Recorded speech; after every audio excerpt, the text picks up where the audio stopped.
I request star writer, amazing producer Kona Venkat గారు మాట్లాడుతుందిగా కోరుకుంటున్నాను ఇప్పుడు.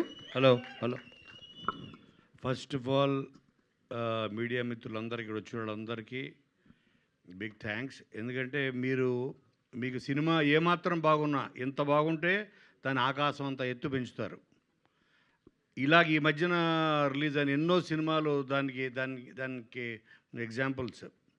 అలాగే నేను నా లైఫ్లో, నా కెరియర్లో నేను బాగా ప్రేమించే వ్యక్తులు, నన్ను బాగా ప్రేమించే వ్యక్తులు అందరూ స్టేజ్ మీద ఉన్నారు. వీళ్ళందరూ ఇంక్లూడింగ్ మా తమ్ముడు తమన్, నేను తమ్ముడు తమన్ అంటుంటా. వీళ్ళందరినీ నేను ఎందుకంటే ఫస్ట్ మా సినిమాకు సంబంధించిన talkie fun part whatever ప్రపంచాన్ని చూపించబోతున్నాం. నేను ఇష్టపడే, నేను ప్రేమించే వాళ్ళ మధ్య జరగాలని నేను వీళ్ళు ఏరి కోరి పిలుచుకున్నా. అలాగే ప్రతి సినిమాకి ఏదో ఒక సినిమా ఉంటుందన్నమాట, ఒక లీడ్. ఈరోజు ఈ సినిమా జరగడానికి కారణం నిన్ను కోరి అనే ఒక సినిమా. శివ అనే ఒక డైరెక్టరు ఒక మీనింగ్ఫుల్, ఒక గుండెలోంచి వచ్చిన ఒక లవ్ స్టోరీకి ఎంత వాల్యూ ఉంటుంది అన్నది, దాని యొక్క ఆ సక్సెస్కి ఎంత ఇంపార్టెన్స్ ఉంటుంది, జీవితాంతం ఒక మెమరీలాగా, ఒక మంచి జ్ఞాపకంలాగా అతను నాకు ఇచ్చాడు. ఆ సినిమా అది రావడం వల్లే ఈరోజు బ్యాండ్మాళ అన్న సినిమా వచ్చింది. దాని వాల్యూ ఏంటో నాకు అర్థమైంది, దాని టేస్ట్ నాకు అర్థమైంది. నాకు బాగా గుర్తు. నాకు ఒక ఫ్రెండ్ తను రికమెండ్ చేసినప్పుడు తన నెంబర్ ఇచ్చాడు. ఒక మంచి స్టోరీ ఉంది శివ దగ్గరని. నేను శివకి ఫోన్ చేస్తే తను అప్పటికి ట్రైన్లో ఉన్నాడు వైజాగ్ వెళ్తున్నాడు. నేను కోన వెంకట్ని మాట్లాడుతున్నాను, నీ దగ్గర స్టోరీ ఉందని అట్లాంటా నుంచి నీ ఫ్రెండ్ ఇచ్చాడు నెంబరు. అంటే వచ్చేయమంటారు సార్ అన్నాడు. అంటే చైన్ లాగి దూకేసేలా ఉన్నాడు. వద్దు నువ్వు వచ్చినా కూడా కలవను నేను, నువ్వు ఎందుకు వెళ్తున్నావో పండక్కి ఆ పని చూసుకొని రా, అప్పుడు కలుస్తా నేను. లేదు సార్ వచ్చేస్తా సార్ అంటున్నాడు. అంటే అంత ఆకలి మీద ఉన్నాడు. తన ఫీలింగ్స్, తన ఎమోషన్స్, తను రాసుకున్న కథ ద్వారా అని ప్రపంచానికి చెప్పాలన్న ఒక ఆకలి మీద ఎంతోమంది ఉంటారు. అందరూ మనకు తగలరు. ఎక్కడో ఒకడు ఆ దేవుడు రాసిపెట్టి ఉంటాడు, నాలాంటి వాళ్ళని ఎంచుకుంటాడు. నీ ద్వారానే నీకు బాధ్యత ఇస్తున్నాను, ఒక మంచి డైరెక్టర్స్ని, మంచి దానివల్ల 100 కుటుంబాలు బాగుపడతాయి అని నన్ను ఆ దేవుడు ఎంచుకున్నట్టు ఫీల్ అవుతా. అలాగా తను నా ఆఫీస్కి వచ్చి, నా ఆఫీస్లోనే ఒక రూమ్ని బెడ్రూమ్ కింద మార్చేశా. అక్కడే ఉండి 3 నెలలు. ఆ తర్వాత వెళ్ళి నానికి చెప్తే నిన్ను కోరయింది. అది ఒక మెమరబుల్ ఫిలిం నాని ఫిల్మోగ్రఫీలో. ఈరోజు తన బర్త్డే కాబట్టి ముందు నేను ఆ సినిమా గురించి చెప్పాలనుకుని చెప్తున్నాను. అలాగే ఆ రోజు ఎలాగైతే తను నా ఆఫీస్లోకి వచ్చి తను చెప్పినప్పుడు ఆ జెన్యూనిటీ, తను నోటితో చెప్పట్లేదు, తన గుండెతో కథ చెప్పాడు నాకు. తన గుండెతోటి లోతుల్లోంచి అతను చెప్తుంటే కన్నీళ్ళు వస్తున్నాయి. అసలు ఇంత అద్భుతంగా ఏంటో ఒక ఇంతమంది మన మధ్యన ఉంటారు, ఎంతో కొద్ది మంది మీద ఆ ఫోకస్ లైట్ పడుతుంటుంది. ఆ ఫోకస్ లైట్ ఆగినప్పుడు మనకి వాడి వాల్యూ తెలుస్తుంటుంది, లేకపోతే తిరుగుతూ ఉంటుంది. అది అలాగే కొన్ని సంవత్సరాల తర్వాత మళ్ళీ నా దగ్గరికి వచ్చాడు శివ. సో నేను అదే అనుకున్నాను, సతీష్, అటు శివ ఇటు సతీష్. అలాగే ఒక ల్యాప్టాప్ వేసుకొచ్చి ఓపెన్ చేసి సాంగ్స్ పెట్టాడు, ఇది పెట్టాడు, నుంచున్నాడు, డ్యాన్స్ చేస్తున్నాడు, చెప్తున్నాడు. నాకు ఎగ్జాక్ట్గా మళ్ళీ ఇంకొక శివని చూసినట్టే ఉంది నాకు. అండ్ అదే హార్ట్ తోటి, అదే గుండెతోటి మళ్ళీ నాకు కథ చెప్పాడు. అదే బ్యాండ్ మేళం. అది చూసిన తర్వాత నేను ఒకటే అనుకున్నాను, ఎందుకంటే ఇది ఒక 10th క్లాస్ నుంచి ఒక డిగ్రీ ఫైనల్ ఇయర్ వరకు, ఒక ఇంజనీరింగ్ ఫైనల్ ఇయర్ వరకు జరిగే ఒక ఇద్దరు బావమర్దల ట్రావెలే ఈ లవ్ స్టోరీ. అన్ని లవ్ స్టోరీలో ప్రాబ్లమ్స్ ఉంటాయి, కాన్ఫ్లిక్ట్స్ ఉంటాయి. వీళ్ళ లవ్ స్టోరీలో ఉన్న కాన్ఫ్లిక్ట్ చాలా కొత్తది. అది మీకు సినిమా చూస్తేనే తెలుస్తుంది. లాస్ట్ 20-30 మినిట్స్ మిమ్మల్ని కట్టిపడేస్తుంది. ఇంత చిన్న పిల్లలు, నేను అనుకున్నాను ఈ కథ ప్రపంచంలో ప్రతి తెలుగువాడు చూడాలి అంటే అందరికీ తెలిసిన వాడి ద్వారా చెప్పాలి కదా.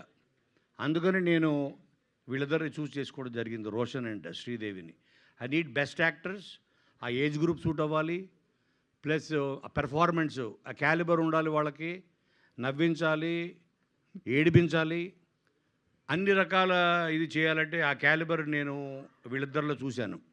And thanks to Nani again, వీళ్ళిద్దరిని పరిచయం చేయడం వల్ల, వీళ్ళు ప్రపంచానికి పరిచయం అవ్వడం వల్ల నేను చాలా కాన్ఫిడెంట్గా, నేను ఎన్నో దాంట్లో చెప్పాను. చాలామంది అన్నారు నాని అంత గొప్ప యాక్టర్ అవుతాడు అని. చాలామంది కొంతమంది హట్ అయ్యారు. నాకు అర్థం కాలేదు, నానితో కంపేర్ చేస్తారేంటని. మనం మన లైఫ్లో ఒక గోల్ పెట్టుకుంటాం, ఫలానా అంత గొప్పోడు అవ్వాలి, నువ్వు ఇంత గొప్పోడు అవ్వాలని అంటుంటారు పేరెంట్స్. సచిన్ టెండూల్కర్ అంత గొప్ప క్రికెటర్ అవ్వాలని, అంటే కానీ సచిన్ని తొక్కేమని కాదు అర్థం దానికి. సో ప్రతి వాళ్ళకి ఒక బెంచ్ మార్క్ ఉండాలి ఆ లైఫ్లో. నాకు తెలిసి తన పెర్ఫార్మెన్స్ చూసి తను పెట్టుకున్న బెంచ్ మార్కే నాని అనుకుంటున్నాను నేను. సో అందుకని like it's not a comparison, అది ఒక గోల్. అంటే ఇక దానికి మించి లేదని అర్థం, అంతకన్నా గొప్ప పొగడత ఇంకోటి లేదు. అలాగే మొన్న ఓ టీజర్ రిలీజ్ అయ్యి మేము చిన్న స్పెషల్ గ్లిమ్స్ వదిలాము. తమన్, నువ్వు చూసావు అది? అందులో ఏంటంటే తను మధ్యలో వెళ్ళిపోయి గర్ల్ ఫ్రెండ్స్ కన్నా చిన్నప్పటి నుంచి ఉండే స్నేహితుడు బెటర్ అని స్నేహితుడికి తాళి కట్టేస్తాడు హీరో. అది చూసి కొంతమంది కనెక్ట్ అయ్యారు ఒక సెక్షన్. సార్ మీరు మమ్మల్ని కూడా గుర్తించారు, గే లవ్ స్టోరీ చెప్తున్నారు అని. అరే నీకు ఎలా అర్థమైంది ఏంట్రా, ఇది గే లవ్ స్టోరీ కాదురా.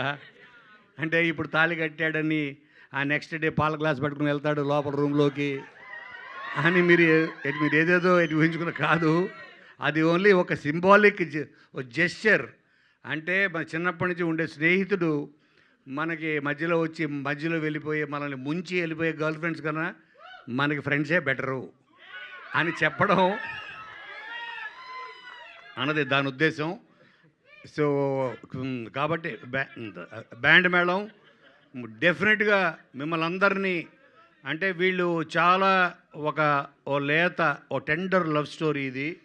అండ్ దీంట్లో ఎస్పెషల్లీ నేను చెప్పాల్సింది సాయి కుమార్ గారి గురించి. నేను ఫస్ట్ కథ చెప్పించింది ఆయనకే. ఆయన చెప్పిస్తే నేను సతీష్ని పంపించే ఇంటికి పంపిస్తే ఆయన స్టోరీ విని ఆయన నాకు ఫోన్ చేశాడు, నీ దగ్గరికే ఎలా వస్తాయి కోన ఇలాంటి కథలు అని. నిన్ను ఎత్తుక్కుంటూ ఎలా వస్తాయి, లేకపోతే నువ్వు ఎత్తుక్కుంటూ వెళ్తావా, అవి నిన్ను ఎత్తుక్కుంటూ వస్తాయని. నేను చెప్పాను కదా, ఇది డిజైన్ ఆఫ్ గాడ్. ఆయన నన్ను ఎంచుకుంటున్నాడు, నువ్వు ఇలాంటి కథలు పాప వీళ్ళని తీసుకురా బయటికి, వీళ్ళని ప్రపంచాన్ని పరిచయం చేయని. అలాగే తర్వాత చెప్పించిన వ్యక్తి చంద్రబోస్. ఇప్పుడు మీరు విన్న ఆ సాంగ్ బెల్లం చుట్టూ ఈగ లెక్క అని. సో ఆ సాంగ్ అలాంటి 3 ఎక్స్ట్రాడనరీ సాంగ్స్ రాశాడు. అలాగే కాసర్ల శ్యాము. ఇలాగ ద బెస్ట్ టెక్నీషియన్స్ ఇవ్వాలి మన సతీష్కి అని నేను చేయగలిగినంత support, not only as a producer, క్రియేటర్గా, screenplay side, whatever, the best టెక్నీషియన్స్ని ఇచ్చి రేపొద్దున ఈ 13th నాడు మీ ముందుకి తీసుకొస్తున్నాం. ఇది యాదృచ్ఛికంగానే అనుకోకుండా అదే రోజు అవ్వడం అన్నది కోర్టు, అది కూడా like it's design of the God.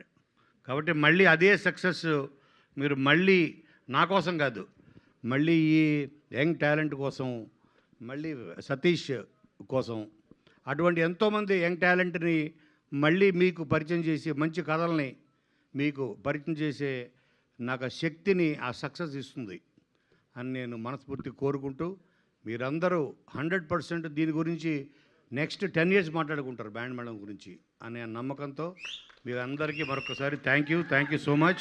Thank you తమ్ముడు Thaman, thank you so much for coming.